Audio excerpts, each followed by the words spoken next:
전담해서 촬영을 계속 해주시는 저희 유튜버들입니다. 네, 저희 소속이고요. 네, 그리고 저희 선거 사무원들이시거든요. 예, 예. 네, 감사합니다. 간단하게 인사 말씀 해주시고요. 어떤 내용으로 좀 간단하게 말씀을 드리는 게 좋을까요? 그게 교육학을 왜 나오시게 됐는지 예. 어떻게 분량이나 이런 거 네. 일단 자기 소개를 하시고 그다음에 공약 들어가면 네. 시청자들이 보는 시청자라고 생각하고 말씀드리는 거죠. 네. 안녕하세요. 이번에 서울시 교육감 후보로 나온 윤호상입니다. 저는 지난 4월 6일 날 좋은 교육감 후보 추대 시민회에서 단일 후보로 선출이 되었습니다. 그래서 이번에 보수 단일화 후보로서 이번 선거에 임하게 되었습니다. 제가 교육감에 나온 것은 이번이 처음이 아니라 2022년부터 그때 시작해가지고 이번이 이제 세 번째 도전입니다. 저는 다른 후보와 달리 제 경력은 교사, 교감, 교장을 했습니다. 교장도 네 군데서 했고요. 또 교육청에서 장학사, 장학관, 국장을 했습니다. 현재는 한양대학교 겸임교수로 있습니다. 1986년부터 지금까지 딱 만 40년 동안 제가 교육자로 살고 있는데 제 제자가 13,000명입니다. 13,000명인데 이 제자들이 결혼해서 자녀들을 낳고 또 자녀 교육에 대해서 너무나 어려움이 많다고 토로를 하는 것, 그리고 지금 서울교육에 있어서 저랑 같이 근무했던 선생님, 교장 선생님, 이런 또 장학사, 장학관들이 너무나 힘들다. 그리고 통계적으로 볼 때 우리나라에서 작년에 5만 명 이상이 학교를 그만두었습니다. 그리고 고등학교 1학년 학생이 이 중간고사를 보고 나서 성적이 안 좋으면은 대학 가기가 어렵다는 판단을 해서 이제 2만 5천 명 정도가 학교를 그만두고 검정고시를 보게 됩니다. 우리 사회가 학교를 중요시하는 것이 아니라 오로지 입시를 중심으로 자기가 유리한 거 불리한 걸 따져가면서 학교를 그만두고 이 학교를 그만둘 때 자퇴를 권유하는 세상이 되었습니다. 그리고 학교 폭력으로 많은 아이들이 고통을 받고 있습니다. 전국에서 약 9만 명 정도가 학교 폭력의 피해를 봤다고 신고를 했습니다. 정말 학교는 매우 위험한 곳이고 불안하고 불안정한 곳이 되어버렸습니다. 그리고 학교에서 학생들이 학교 폭력뿐만 아니라 자해를 하고 자살을 하게 되는 이런 상황도 자해는 10,000명 이상이 되고요. 그 다음에 자살은 200명 내외가 됩니다. 그리고 더욱더 놀라운 것은 현재 고등학교 고3 학생 중에 20% 이상이 정신과를 다니고 있다는 이런 얘기를 들을 때 과연 우리나라에 제가 사랑하는 우리 대한민국의 이 미래가 어떻게 될 것인가. 정말 우리 아이들을, 미래의 주역인 우리 아이들이 이렇게 고통 속에 있는데 이 아이들을 방치하게 되면 대한민국의 미래는 암울하다, 이런 판단을 해서 제가 교육자의 양심으로 지난 4년 전에 도전을 했고요. 지금 이제 또다시 이번에 보수 단임 후보가 되어서 교육감 후보로 활동하고 있습니다. 그런데 여러분들 아시는 것처럼 그동안에 서울교육을 맡은 진보 진영의 교육감들이 잘해보고 있다고 말을 하지만 그분들은 잘하기가 어려운 구조입니다. 왜냐하면 학교 현장에 있지 않았기 때문에, 교육청에 있지 않았기 때문에 머릿속에서 그런 그림을 그릴 수가 없습니다. 그러니 늘 교육 정책은 헛돌게 되는 거죠. 다시 말해서 구호성, 그 다음에 그 전시성, 캠페인성으로 돌아가는 겁니다. 결국 피해자는 누굽니까? 우리 아이들이 되는 것입니다. 그래서 정말 우리 아이들을 구해야 되겠다. 우리 아이들의 미래를 생각해서 그들을 성장시키기 위해서 이번에 진짜 교육감 후보가 나와야 되겠다. 이런 마음으로 제가 나왔고요. 또 후보가 단일 후보가 돼가지고 이번에 이렇게 이제 후보로서 활동을 하고 있는 것입니다. 제가 이제 우리 유권 서울시민 모두에게, 그 다음에 교육관계 모든 식구들에게 제가 제시하는 공약은 약속은 5가지가 있는데 그 중에 3가지는 뭐냐면, 지금 서울교육은 약을 먹고 낫는 수준이 아니라 대수술을 해야 된다는 겁니다.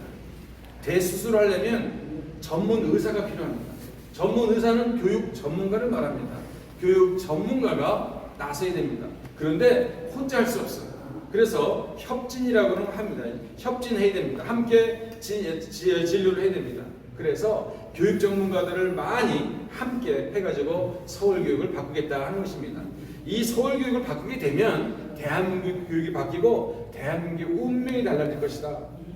나라를 사랑하고 우리 국민들을 사랑하고 우리 아이들을 사랑하는 윤호상 후보가 이번 기회에 교육감으로 서울교육을 맡게 되면 여러분들 정말로 세상이 달라질 것이라고 저는 확실히 말씀드리고요. 그 근거는 제가 교장을 할 때 교육청에 있을 때 수많은 결과 좋은 실적을 많이 냈습니다. 제가 만약에 지금까지 40년 동안 제가 좋은 결과를 내지 못하고 많은 사람들로부터 좋은 평가를 받지 못한다면 지금 제가 이 자리에 설 수가 없었을 것입니다. 정말 제가 중요하게 생각하는 세 가지 말씀드리면 첫 번째는 학교 안전입니다.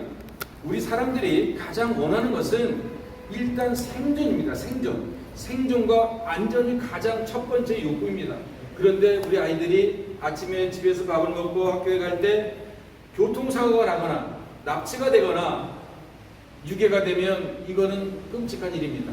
학교에 가가지고 아이들끼리 치고받고 싸우고 SNS로 왕따가 되고 거기에서 불안하게 학교 생활을 하는 것, 학교 폭력으로 괴로워하는 것 볼 수가 없습니다. 그리고 학교 내에서 위험한 일이 많은데 그 중에서 학교 화재가 일어나는 일이 종종 있는데 정말 학교 내의 안전이 심각합니다. 제가 2018년도에 교장을 했는데 왕십리에 있는 도성고등학교 교장을 했는데 저는 늘 8년 동안 교문 앞에서 아이들을 맞이했습니다. 왜? 그 어린아이들을 내 자녀처럼 생각하면서 기쁘게 매일같이 맞이했는데 어느 날 새벽에 7시 좀 30분 넘었을까? 교장실에 노숙자가 쳐들어왔습니다.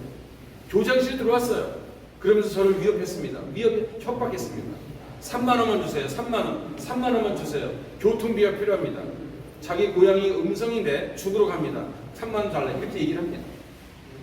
정말 저는 끔찍하면서도 너무 다행스럽게 생각했습니다. 만약에 그 노숙자가 위에 있는 교실에 가서 여학생반 있는 데 갔으면 어떤 일이 일어날지 모릅니다. 이렇게 학교는 너무나 취약하다는 겁니다. 학교는 너무 위험하다는 겁니다. 그래서 지금 초등학교에 보안관이 2명이 있거든요. 이분들은 4대 보험이 되고 정규직입니다. 근데 중고등학교는 정규직이 아니거든요. 배움터 지킴이는 봉사직이에요. 그러니까 봉사직에게 많은 걸 요구할 수가 없어요. 그래서 중고등학교에 배움터 지킴이를 정규직으로 하자는 겁니다. 학교 보안관을 하자는 겁니다. 그들도 정규직으로 하자는 겁니다. 그러면 정규직이 되면 일자리가 어떻게 됩니까? 1300개의 초중고 중에서 초등학교를 빼면 거의 700개 학교에 그러면 1400명 정도가 배움터가 됩니다.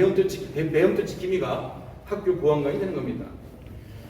물론 이것으로 모든 건 될 수 없습니다. 그러나 적어도 정규직의 학교 보안관이 중고등학교 배치가 되면 정문과 후문에서 외부로부터의 그러한 불안한 상황을 최소한도 막을 수가 있다. 이런 식으로 해서 첫 번째가 학교 안전이고요. 두 번째 중요한 거는 맞벌이 부부들이 내 자녀를 맡기기가 어려워서 학교에 초등학교 1, 2학년에 늙은 교실에 맡깁니다. 몇 시까지 맡기냐면요. 8시까지 맡기거든요. 8시까지 맡기는데 갑자기 일이 생겨서 8시에 우리 애들을 데려갈 수가 없을 때가 있어요. 또 데리고 갔는데 나중에 11시, 12시에 무슨 일이 생길 수가 있어요. 부모는 늘 불안합니다. 힘들어합니다. 그래서 저는 돌봄 혁명이라고 하는 것은 바로 이 1, 2학년 아이들, 이 아이들을 학교에서 다 받아주겠다는 게 첫 번째입니다. 왜냐하면 현재 다 못 받아요. 받아줄 수 있도록 하겠다는 것과 지금 3학년부터 6학년까지의 돌봄도 빨리 추진해가지고 초등학교 1학년부터 6학년까지 돌봄이 완성될 수 있도록 하겠다 이런 걸 말씀을 드립니다. 또 한 가지 중요한 건 이렇게 돌봄이 8시까지가 아니라 언제라도 전화하면 우리 애들을 맡아줄 수 있는 이 시스템, 이것을 서울형 돌봄 119라고 합니다. 돌봄 119를 만들어서 24시간 응급 돌봄 시스템을 만들겠다는 겁니다. 24시간 응급 돌봄 시스템이 되면 우리가 24시간의 그 편의점 같은 거 있잖아요. 편의점 같은 거 24시간 하잖아요. 이런 것처럼 돌보는 일이 있어서 우리 부모님들이 언제라도 전화하면 되겠구나, 돌봐주겠구나, 이런 마음으로 체감할 수 있는 그러한 교육 정책을 하겠다는 겁니다. 세 번째는 뭐냐면 부모님들이 자녀 교육으로 엄청나게 사교육비를 많이 쓰십니다. 다시 말해서 사교육입니다. 학교에서 수업 끝나고 나서 방과 후 학교가 제대로 안 되는 경우가 너무나 많습니다. 이것을 방과 후 학교 열심히 해라 안 되는 겁니다. 이게 그렇기 때문에 학원을 보내는데, 요즘에 학원은 말이죠, 사실은 공부 말고도 친구들과 함께 어울리는 소통의 장입니다. 그러니까 무조건 학원 안 된다, 사교육비 안 된다, 이런 게 중요한 게 아니라, 아이들이, 제가 이제 말씀드린 건 사교육 혁명인데, 사교육 혁명의 핵심은 두 가지입니다. 우리 아이들이 학원에 가서 공부할 때 제대로 할 수 있는, 제대로 하고 있느냐, 돈을 들인 것만큼 제대로 하고 있는가, 이것에 대해서 교육청이 관리 감독을 해야 되거든요.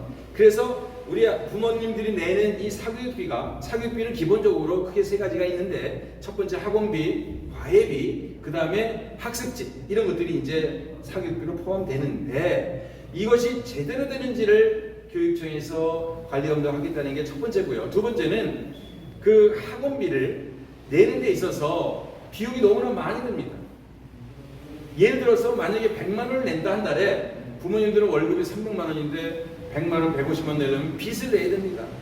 그래서 저는 이것을 사교육비를 줄이겠다는 게 아닙니다. 사교육비는 절대로 못 줄입니다. 줄이기가 쉽지 않아요. 뭐 절대라는 말은 뭐 어폐가 있을지 모르지만, 라면이 옛날에 100원이 아니었습니까? 지금 500원 이상 되지 않습니까?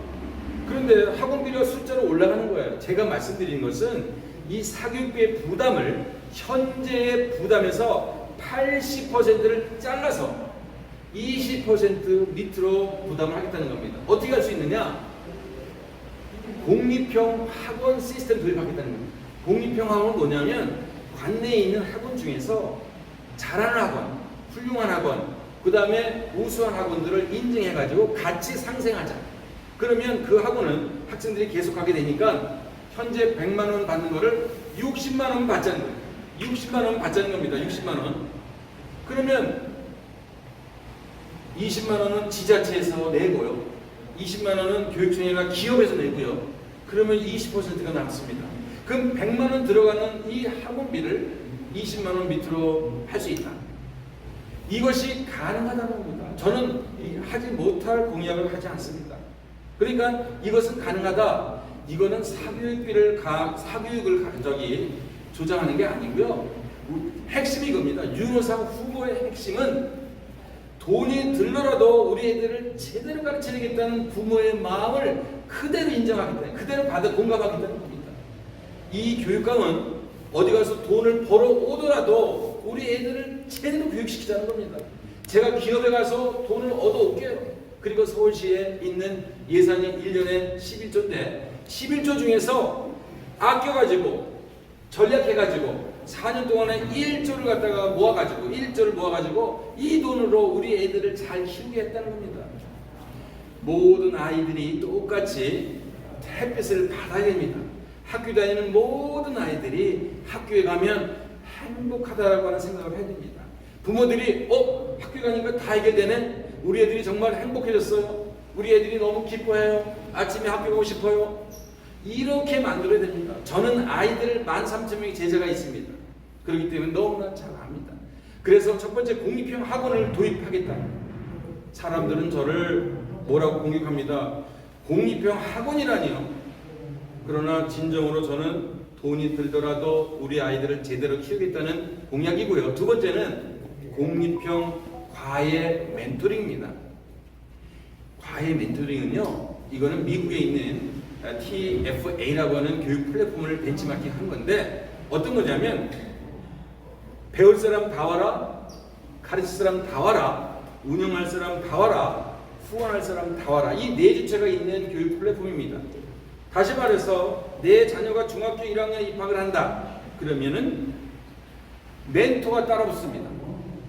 우리가 원하는 자기의 주치의를, 자기가 원하는 멘토를 선택해서 지도를 받는 겁니다. 3년 동안. 그래서 학습, 진로, 진학, 고충 상담 모든 걸 다 할 수 있어요. 그러면 내 자녀가 3년 동안 멘토링 이렇게 함께 해줄 분이 있다. 돈 드는 거 아닙니다. 이건 돈 드는 거 아닙니다. 이거는 돈 드는 거 아니에요. 대신 여기서 고용 창출이 됩니다. 왜냐하면 전문가들이 오니까.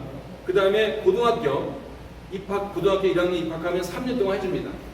제 제자들이 얼마 전에 찾아왔습니다. 재수하는 아이 찾아와서 교장선생님, 저희들은 수능 끝나고 나서 이걸 어디에 상담을 해야 할지 모르겠습니다.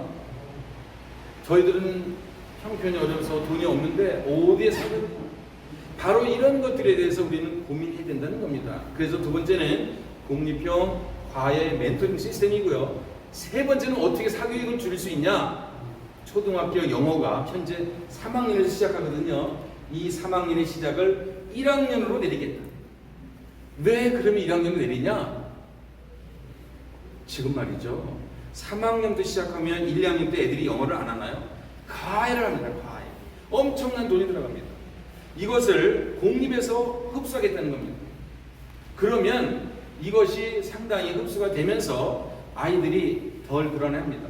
1, 2학년 때 영어를 안 하다 보니까 돈 있는 애들은 막 영어를 열심히 잘하고 없는 애들은 못하고 근데 초등학교 3학년이 됐어요. 완전히 천치자처럼 돼가지고 수업이 안 된다는 겁니다. 이게. 그래서 더군다나 지금 우리나라는 정말로 아이들이 똑똑하고 그 다음에 좋은 교육 환경이기 때문에 초등학교 1학년부터도 얼마든지 가능하다. 글로벌 시대이기 때문에 그래서 저는 그렇게 이제 말씀을 드리고요. 그래서 세 가지 혁명은 뭐냐 하면 혁명이라는 건 뭐냐면 지금까지 개혁이다 혁신이라고 말했는데 다 말뿐입니다. 이게 제가 얘기하는 혁신은 제가 정말로 목숨 걸고 모든 것을 걸고 해보겠다고 하는 마음으로 이 판을 바꾸는 겁니다. 지금 서울교육의 판을 바꿔야 됩니다. 지금 우리나라에서 말이죠. 고등학교 중에 세계적인 고등학교가 없어요. 우리가 미국이나 영국이나 중국이나 인도 이런 데 세계적인 고등학교가 있습니다. 우리나라에서 뭐 스카이라든가 뭐 의대나 이렇게 있지만 세계적으로 볼 때는 사실 아직도 많이 이제 차이가 있을 수 있는데 저는 세계적인 고등학교를 만들고 싶어요. 세계적인 고등학교가 되면은 정말 우리나라가 전 세계로 유명해야 됩니다. 예를 들어서 우리나라에 과학고등학교 있지 않습니까? 국제고등학교 있지 않습니까? 여기에 외국의 천재들을 50%를 받는 겁니다. 천재들을 받아가지고 한국의 아이들과 같이 공부를 시키는 겁니다.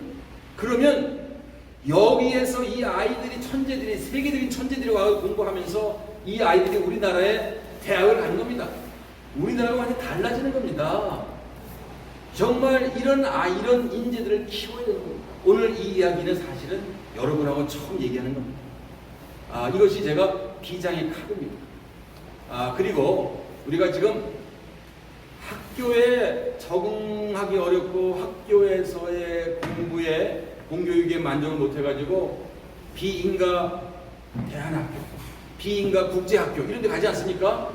돈은 돈대로 들고 또 제대로 또 만족을 못하는 경우가 있는데 정말로 대안학교도 정말 제대로 할 수 있도록 도와주고 각자 하고자 하는 그런 것들을 누구든지 다 잘 되게 해가지고 모두가 같이 어울려 상생하는 그런 쪽으로 가게 되면 결국 우리 아이들을 잘 키워낼 수 있다. 마무리 짓겠습니다. 자, 이거 얘기 안 했는데 선생님들이 중요합니다. 이 학교에 3주체 중에 세 학생과 교직원과 학부모가 있지 않습니까? 선생님이 무너지면 교육은 할 수 없습니다. 지금 학교 교실이 얼마나 불안합니까? 내 자녀가 학교에서 선생님이 돼서 아이들을 가르치는데 불안해요. 애들이 언제 나를 때릴지 몰라, 언제 나를 공격할지 몰라, 불안하잖아요. 절대 안 되는 겁니다.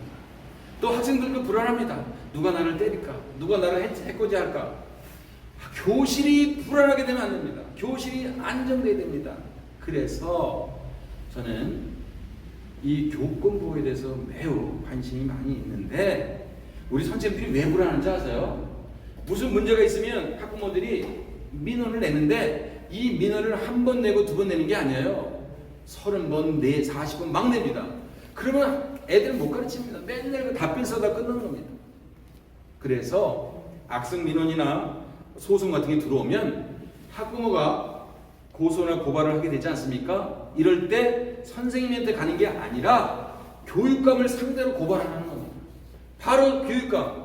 그러면 선생님들은 우리 교육청이 나를 커버해 주는구나, 나를 보호해 주는구나, 이런 믿음이 생겨야지 선생님들이 거기서 아이들을 제대로 가르칠 그런 마음이 생기지 않겠습니까? 바로 이 교육감은 정말로 이 잘못을 선생님에게 돌리지 않겠다, 내가 모든 걸 다 총대를 매겠다, 이런 마음으로 이렇게 하는 겁니다. 그리고 사실 이 교육청의 예산이 1년에 11조 됩니다. 추경까지 그 이상 되는데 교육감이 해야 할 일이 너무나 많이 있습니다. 그런데 혼자 못한다는 겁니다. 그럼 누가 하느냐? 저는 어떻게 할 거냐면요, 이 서울시내 2,100개의 유초중고가 있어요. 교장과 원장이 있어요. 그리고 학부모 7,900명, 약 8,000명, 10,000명을 모아서 제가 이 방배동 연수원에 가서 호소할 겁니다. 여러분들, 우리 아이들 잘 키워야 됩니다. 우리 아이들 안전하게 훌륭하게 키워야 됩니다. 교육감 혼자 못합니다. 여러분이 교육감이 되어주십시오. 그래서 명예의 교육감 10,000명을 위촉하려고 합니다. 그렇게 되면 이 서울교육이 달라집니다. 서울교육 달라지면요, 대한민국 교육 바뀌게 됩니다. 제가 마지막으로 한 가지, 윤호상 교육감 후보가 생각하는 것, 이거는 진정으로 아이들을 사랑하기 때문에 나오는 겁니다. 아이들을 사랑하는 것뿐만 아니라 인간적으로 생명을 존중하는 인본주의적인 교육관입니다. 저는 현재 교육청이 담당하는 게 유치원, 유초, 중, 고거든요. 이제 이 패러다임을 바꿔야 된다. 다시 말해서 0세부터 고3까지 교육청이 맡는다. 이거 획기적인 겁니다. 그런데 이거 플러스 알파가 뭐냐 하면, 서울에서 고등학교를 졸업한 아이가 4년 동안 어려움이 있을 때 도와주는 졸업 후 4년 에이스 하겠다는 겁니다. 그러니까 서울에서 고등학교 졸업했는데 대학에 갔는데 등록금이 없어요. 재수를 하는데 돈이 없어요. 직장을 구하려는데 직장을 못 구해요. 이럴 때는 교육청이 나서서 그 어려움을 도와주겠다. 그럼 어떻게 도와주느냐? 교육청의 예산의 한계가 있기 때문에 기업을 끌어들여가지고 우리 이 고등학교 졸업하고 나서 4년 동안 에이스를 해주겠다는 것이 저의 그러한 공약이 될 수 있겠습니다. 이제 마무리하겠습니다. 교육감이 왜 나왔느냐, 또 앞으로 어떻게 할 거냐 하는 질문이 있을 수 있습니다. 여러분들이 제가 말씀드리는 것이 진정성이 있으면, 진심이 있으면 여러분들은 함께 해주실 것이라고 믿습니다. 정말 이거는 한 가지 간단히 말씀드리면, 제가 얼마나 인간적으로, 또 교육이라고 하는 건 보이지 않는 것이고 정말 사람을 소중히 생각하는 마음이 기본적으로 있지 않으면 이 교육은 잘 될 수가 없습니다. 제가 2011년도 강남중학교 교장을 할 때 학교에 차를 타고 가다가 한 남학생을 만났는데, 이 남학생이 중학교 1학년이었는데 태우고 학교를 갔는데 뭐라고 이렇게 얘기합니다. 그때 저는 내일 또 태워달라는구나. 그래갖고 2년 반을 같이 학교를 등교했습니다. 발달 장애 학생이었습니다. 그런데 이 학생이 제가 고등학교 교정되니까 또 이 1년 반을 또 같이 왔습니다. 그래서 4년을 같이 지내게 되고 또 6년이 되고 지금 13년이 됐습니다. 저는 지금까지 그 학생하고 13년을 통화를 한 5,000번 이상 하게 됐습니다. 그런데 중요한 것은 이 학생이 6년쯤 됐을 때 제가 고민에 빠졌습니다. 매일같이 전화를 3번씩 하는데 이걸 어떻게 받아야 될지 고민을 했었습니다. 전화를 하지 않는다면 그 학생은 다시도 누구와 통화하기 어렵습니다. 그래서 제가 이렇게 생각했습니다. 내가 전화를 안 받으면 이 학생은 누구한테 전화를 할까? 내가 받아야 되겠다. 그래서 제가 그 학생의 이름을 휴대폰에다가 예수님이라고 입력했습니다. 예수님을 입력하니까 매일 3번씩 예수님한테 전화가 오는 겁니다. 돌이켜보면 정말 그 학생이 예수님입니다. 제가 그 학생보다 잘난 게 없습니다. 그 학생은 정직하고 착하고 늘 남을 소중히 하고 챙겨주는 그런 학생입니다. 지금 26살이 됐는데 근데 그 학생이 아버지를 살리기 위해서 간이식을 하기 위해서 운동을 90kg, 70kg로 20kg 뺐습니다만 나중에 이게 안 맞아서 못했습니다. 작년 11월 달에 아버님은 돌아가셨어요. 또 매일 전화가 오는 겁니다. 교장 선생님 저 어떻게 살아야 됩니까? 그래서 이제는 그 학생을 제가 양아들로 삼았습니다. 양아들로 삼고 이제 같이 제가 죽기 전까지 그 아이를 어떻게 홀로 생활할 수 있도록 할 것인가 이런 고민을 하고 정말로 함께 하려고 많이 애를 쓰고요. 제가 도와주는 게 아니라 사실은 저는 그 아이를 통해서 제가 많이 반성한다. 내일 그 학생이 이 유세상에 옵니다. 내일 우리의 출정식에 옵니다. 왜? 교장 선생님, 제가 가야 되지 않겠습니까? 이 양아버지가 교육감에 나와서 출정식에 나오는데 본인이 와서 뭔가 도와주겠다는 겁니다. 제가 이렇게 말씀드리는 건 뭐냐면 저의 진정성을 여러분들이 어떻게 보실까라고 해서 하나 예시를 든 것인데 저는 정말로 제가 교육감을 이권이나 명예나 권력으로 생각하지 않습니다.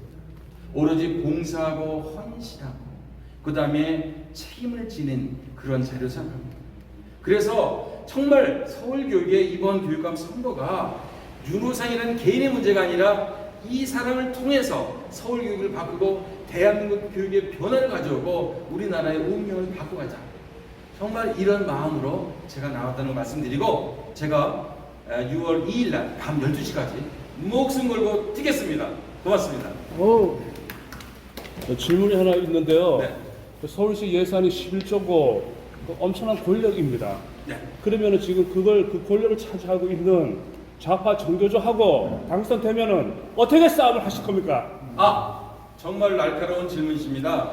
사람들은 제가 전교조의 사람이라고 저를 좌파로 몰기도 하는데 일단 저는 지금까지 전교조에 가입한 적도 없고 혼한 적도 없고 전교조 교육감 밑에서 제가 교육장 한 적도 없고 전교조가 저를 전교라고 하지 않습니다.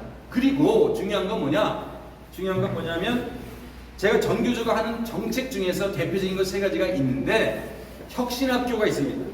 혁신학교 제도를 저는 찬성하지 않습니다.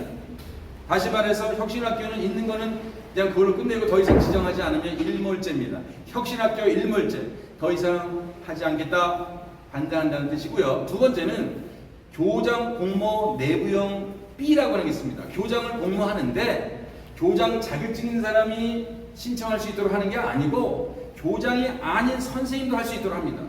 이것은 바로 전교조 선생님들에게 유리한 코스입니다. 저는 이것을 없애겠다는 겁니다. 또 한 가지는 학생 인권조례가 있는데 학생 인권조례는 누가 만든 겁니까? 어른들이 만든 겁니다. 그러면 그 어른들이 정말 학생 인권을 생각해서 만들었습니까? 인권은 학생에게만 있는 게 아닙니다. 교권도 있고요. 그 다음에 학부모의 인권도 있습니다. 그래서 저는 교육 3주체 인권 조례로 다시 바꾸겠다 하는 겁니다. 왜? 동전 이론입니다. 동전은 앞면, 뒷면, 옆면 있잖아요. 어떻게 한 면만 있습니까? 동전에서. 그렇기 때문에 그렇게 말씀을 드리고 좀 전에 질문하신 그것은 어떻게 싸우느냐? 그것은 분명히 말씀드립니다. 제가 혁신학교에 근무한 적이 있습니다. 혁신학교에 근무한 적이 있는데 그 선생님들은 저를 자기네 노선에 협조하고 엄청나게 저를 힘들게 만들었습니다.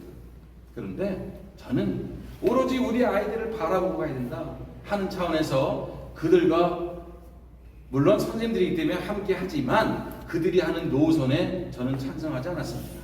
대표적으로 선생님들은 어떤 걸 원하냐면 교무회의라고 하는 게 있습니다. 선생님들의 모임이 교무회의를 최고로 높은 그러한 의결기관으로 하고 싶어하는 마음이 있는데 저는 절대 거기에 동조하지 않았고 지금도 동조하지 않습니다. 그리고 싸운다는 건 뭡니까? 제가 목숨 걸고 싸우겠다는데 목숨 걸고 싸우면 되지 않습니까? 그래서 지금까지의 과정도 그렇고 교육감이 되고 나서도 얼마든지 할 수 있다. 그런데 무조건 뭐 이렇게 뭐 싸우고 뭐 이런 개념이 아니고 정말 그들도 우리 편으로 정말 아이들을 구하는데 빨간색이 어디 있고 파란색이 어디 있습니까? 우리 아이들이 위험에 빠졌을 때 정말로 진영을 떠나서 정말로 순수한 교육의 마음으로 우리 아이들을 구하고 성장시키고 발전시켜 나가야 됩니다. 이런 생각이 듭니다. 한 가지 더 질문하겠는데요. 저기 교육 예산이 11조가 되는데 그 돈이 어떻게 쓰여지는 겁니까? 11조 원.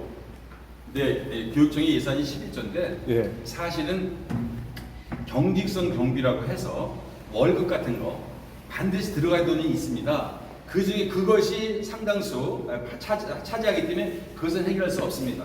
그러나 기본 운영비라든가 교육복지라든가 시설과 환경이라든가 이런 비용들이 있는데 그 중에 그 교육감이 할 수 있는 그 예산이 약간 융통성이 할 수 있는 예산이 약 2조가 됩니다. 2조가 되는데 그것들을 세이브해가지고 예. 세이브해가지고 2,500씩 4년 하면 1조 아닙니까? 예. 예, 세이브할 수 있다는 겁니다. 그리고 또 한 가지는 여기서 중요한 것은 11조지만 교육감이 사업 마인드, 비즈니스 마인드입니다. 아니 내가 우리 아이들을 성장시키기 위해서 돈을 벌어와야 됩니다. 저는 돈을 벌어올 겁니다.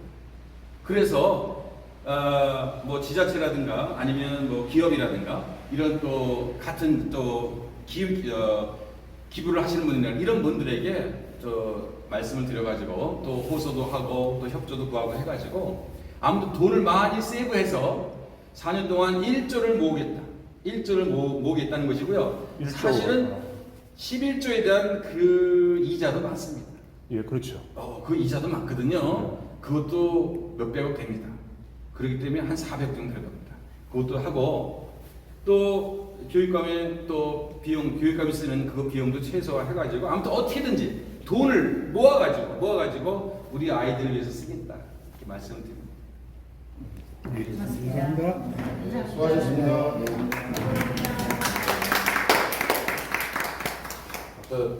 저희 후보님 말씀 장시간 동안 잘 이렇게 기록 남겨주셔서 감사하고요. 여러분들께서 저희 유세 다니실 때 잘 다녀주시면 저희가 여러분 덕에 당선의 영광을 누릴 수 있을 것 같습니다. 그리고 당선이 되게 되면 반드시 말씀하신 바와 같이 꼭 이루어지는 분이시니까요. 믿고 이렇게 좀 도와주시기 바라겠습니다. 그럼 대단히 감사합니다. 저는 우리 제자와 학부모 있기 때문에 거짓말을 하면 안 됩니다. 그리고 저는 욕을 할지 모릅니다. 욕을. 저는 어렸을 때부터 욕을 초등학교 5학년 때까지는 욕을 잘했다 그래요. 근데 초등학교 이후부터는 욕을 한 적이 없습니다. 욕을 잊어버렸어요. 그래서 욕을 안 합니다. 저는요. 그래서 그렇게 비방하거나 누구를 욕하거나 그렇게 할 줄 모릅니다. 아무튼 저는 학생뿐만 아니라 모든 사람이 소중하다 이 생각으로 정말 너무나 지금 아름답지 않습니까? 인간답게 사는 거. 그래서 아무튼 제가 한번 실천해보겠습니다. 네, 훌륭하시죠? 학교를 만든다고 했는데 귀족 학교를 만드는 겁니까? 아니면 평민들도 사다리 타고 올라가가지고 운동거리 할 수 있는 그 제가 말씀드린 거는요. 아까도 말씀드렸지만 공교육은 말이죠. 햇빛이 똑같이 내리쬐는 거거든요. 영국의 이튼 고등학교 말씀하고 아니 이튼 스쿨도 있고 네. 미국의 토마스 제퍼슨 하이스쿨도 있는데 귀족 학교를 원하는 건 아닙니다. 그리고 돈이 들면 얼마든지 지원할 수 있습니다. 돈이 없어서 못하는 일은 없습니다. 한 가지만 말씀 더 드리면 오늘 정말 우리 오신 분들에게 새로운 이야기 처음 하는 게 너무 많은데 뭐냐면 제가 강남중학교 때 야구부 있는 학교 교장을 했거든요. 근데 아이들이 한 달에 60만 원 이상 돈을 내요 매달. 근데 생활이 어려운 애들은 야구를 좋아하고 야구를 잘하는데 돈이 없는 겁니다. 그런데 이걸 나라에서 안 대주는 겁니다. 그래서 제가 생각했어요. 정말 자기가 능력이 있는데 생활이 어려운 애들이 있어요. 근데 얘가 야구를 잘하고 축구를 잘하고 운동을 잘할 수 있어요. 이런 애들을 키워줘야 된다는 겁니다. 돈이 들면 그거 대줘야 된다는 겁니다. 그러니까 돈 있는 사람만이 잘 되고 잘 되는 게 아니라 없어도 그 아이들의 소질을, 잠재력을 키워줘야 된다는 겁니다. 혹시 정치고등학교 만들 생각은 없으세요? 네? 정치고등학교. 정치 고등학교를 만든다기 그런 생각보다는 정치에 대해서 제대로 교육을 시킬 필요는 있습니다.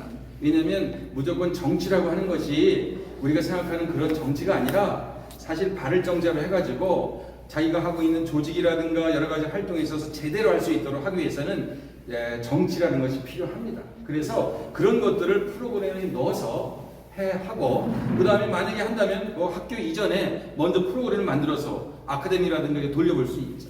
네, 그런 쪽으로 할 수 있습니다. 아무튼 훌륭한 리더를 키우는 그런 과정은 필요하다고 봅니다. 네, 이상으로 마치겠습니다. 감사합니다.